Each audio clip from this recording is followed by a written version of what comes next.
사무엘서가 끝났습니다. 사무엘서는 사울 왕과 다윗 왕 두 사람의 이야기가 전개됩니다. 사무엘이 기름 부어 세운 두 왕의 이야기가 전개되지만 사실 전체적인 주제는 다윗 왕입니다. 이 다윗 왕이 이제 죽음을 맞이하는 순간까지 열왕기상 1장과 2장까지를 살펴보도록 하겠습니다. 오늘은 왕자의 난이 벌어진 사건을 살펴보겠습니다. 아도니아와 솔로몬 두 형제가 다투었습니다. 배달은 이 두 왕자의 싸움에서 솔로몬이 승리했습니다. 이 두 사람 중에서 누가 더 옳습니까? 누가 더 정통성이 있다고 생각됩니까?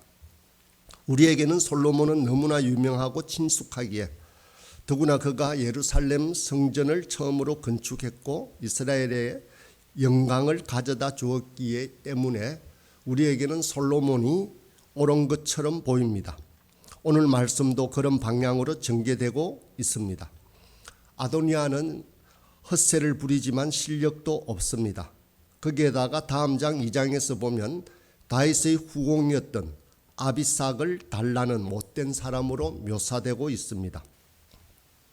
그러나 당시에 이 권력 투쟁이 벌어지는 현장에서는 누가 선인지 악인지 구분되지 않았습니다. 그러나 솔로몬은 그 싸움에서 이겼습니다. 권력을 장악한 자는 자신의 정당성을 위해서 과거나 그 집권 과정도 아름답게 미화하는 경향이 역사적인 기록에서 나타납니다. 성경에서도 이 같은 인간의 역사를 그대로 기록하고 있습니다. 그러므로 이런 인간 역사의 무대에서 하나님의 말씀을 발견하기 위해서는 우리는 더 성령의 감동에 의지해야만 합니다.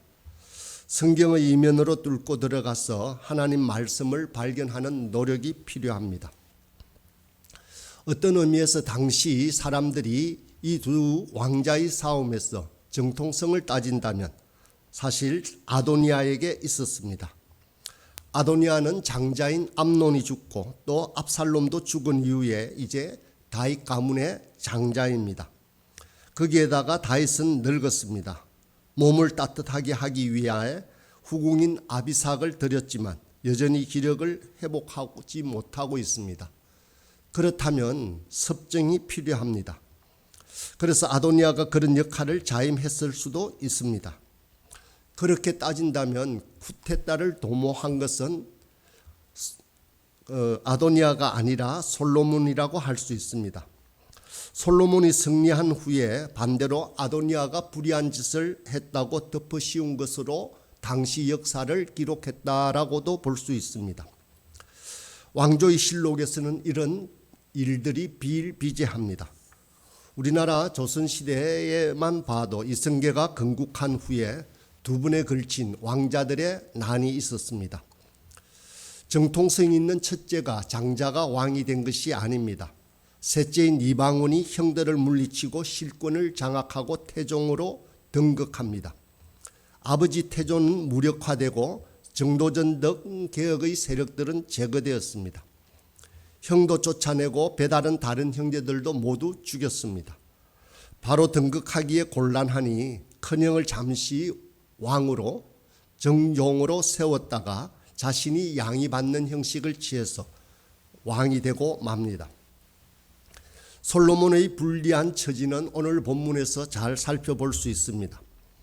솔로몬을 지지하는 세력들은 다윗이 솔로몬을 왕으로 세우기 위해서 언약했다고 3번이나 반복해서 말합니다.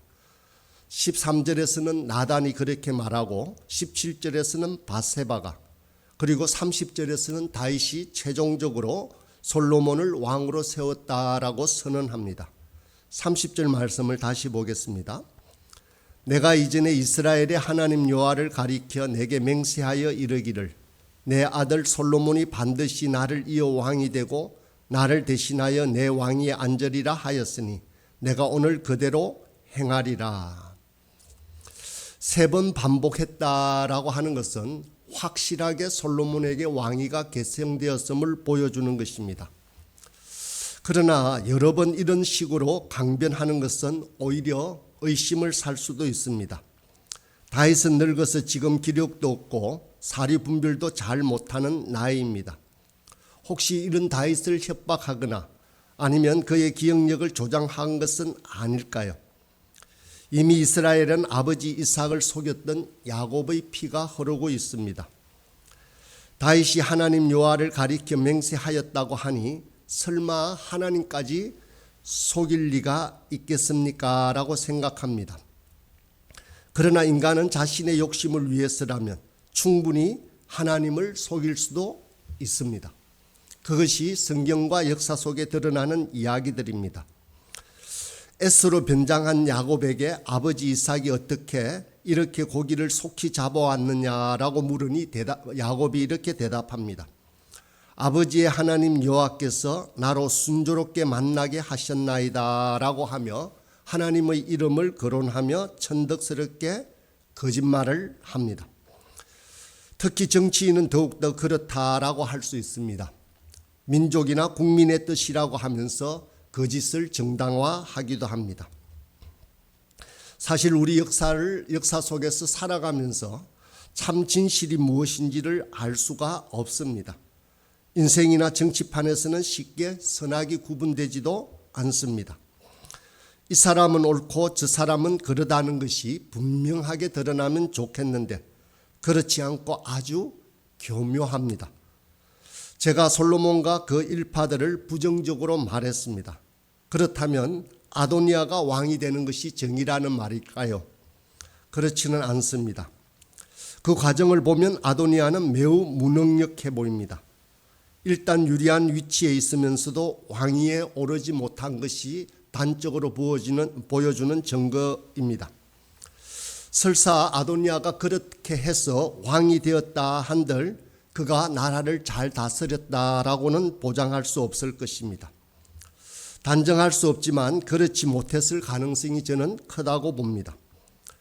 역사나 성경을 비판적으로 볼 수 있는 눈을 가져야 합니다. 그래야 우리는 현실을 더 잘 이해할 수가 있습니다. 현실은 그냥 전개되는 드라마가 아닙니다. 우리는 현실 속에서 살아야 합니다. 현실을 결정하는 것이 정치입니다. 정치는 싫어해도 어쩔 수 없습니다. 우리의 삶이기 때문입니다. 누가 집권하느냐는 그 나라 국민들의 인생에 많은 변화를 가져옵니다. 그러므로 정치를 외면해서는 안 됩니다. 그렇다고 폭력적으로 참가하라는 말이 아닙니다.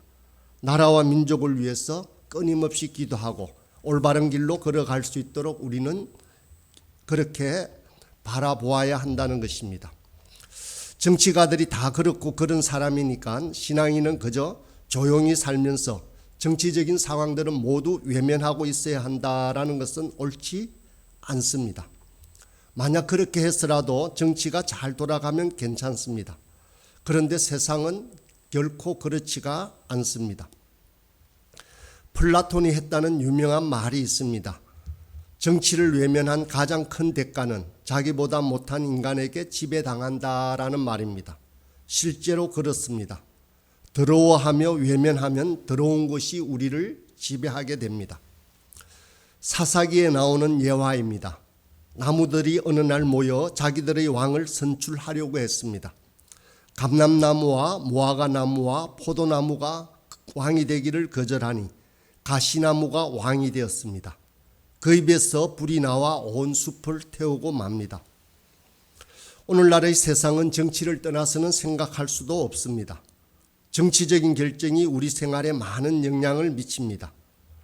우리가 원하는 삶을 위해서도 또 우리가 원치 않는 방향으로 세상이 가는 것을 막기 위해서도 우리는 정치에 관심을 가지고 적극적으로 투표로 의사표명을 해야 됩니다. 또 이 나라가 이 민족이 하나님의 뜻을 쫓아 살아가도록 정말 끊임없이 또 열정적으로 기도해야 합니다. 그렇게 쓰임 받는 민족이 되도록 끝없이 지켜보아야 하는 것입니다. 아도니아의 문제는 바로 싸움의 의지가 전혀 느껴지지 않는다는 데 있습니다. 49절의 말씀입니다. 아도니아와 함께한 손님들이 다 놀라 일어나 각기 갈 길로 간지라라고 합니다. 참으로 아도니아의 한심한 모습입니다. 솔로몬이 왕이 올랐다는 소리를 듣자 바로 놀라서 다 달아나고 말았다는 것입니다. 상대방은 죽을 각오를 하고 싸우고 있는데 이들은 파티를 하고 있었습니다.